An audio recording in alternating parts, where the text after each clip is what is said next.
School. So what is school? Who invented it? What's the purpose of school? School was always invented to arm us with the tools to make us creative, be able to do wonderful things, make us earn a living, etc., etc., etc.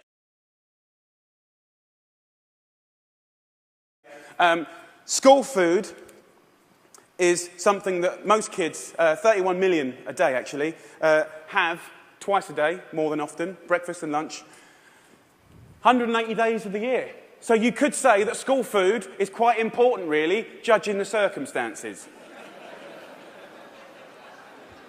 This is our landscape of food.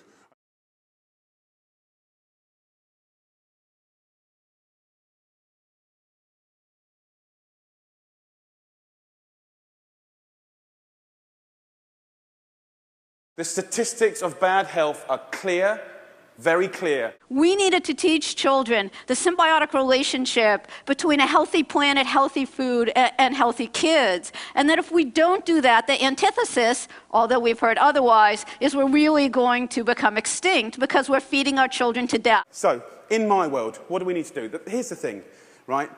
It cannot just come from one source. To reboot and make real, tangible change, so that I can look you in the white of the eyes and say, in 10 years' time, the history of your children's lives, happiness, and let's not forget, you're clever if you eat well, you know, you're going to live longer, all of that stuff, it will look different, okay? Now, who would have thought that children can understand about healthy eating, and how do we solve the age-old problem that parents have trying to force their children to eat healthily?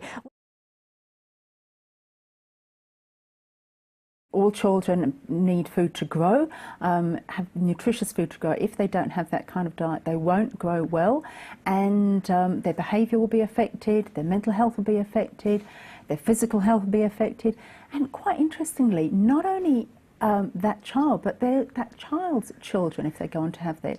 So it goes on for generations.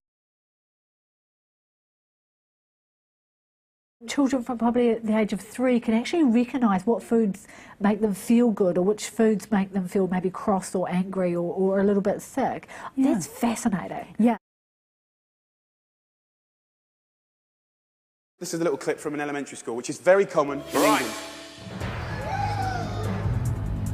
Who knows what this is? Potatoes. Potato? So you think these are potatoes? Do you know what that is? Do you know what that is? Broccoli. What about this? Our good old friend. Do you know what this is, honey? Celery.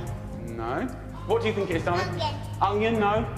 Immediately you get a really clear sense of, do the kids know anything about where food comes from? Who knows what that is? Pear. What do you think this is? I don't know. If the kids don't know what stuff is, then they will never eat it. Guess what fixed that? Guess what fixed that? 2 one-hour sessions.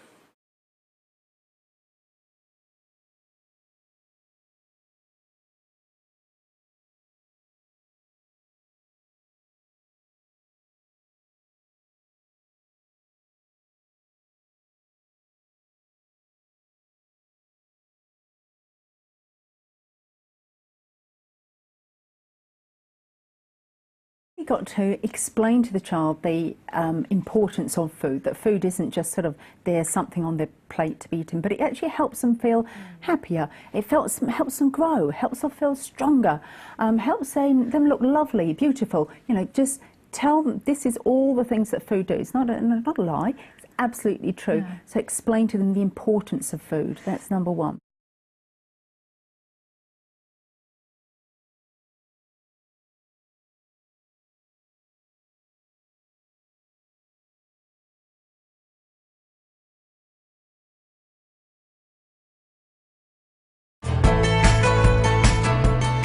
So there's one of 3 colours for 4 food components: fat, saturated fat, sugar and salt.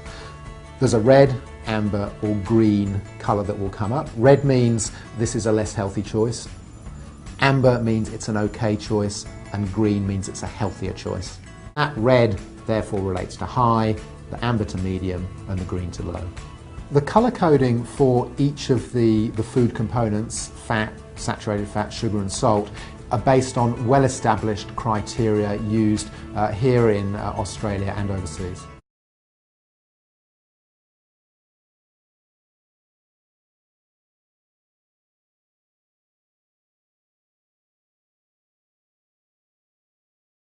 need to educate the kids. We need to educate the staff.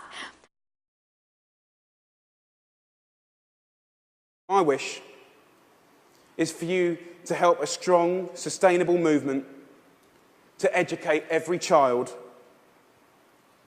about food.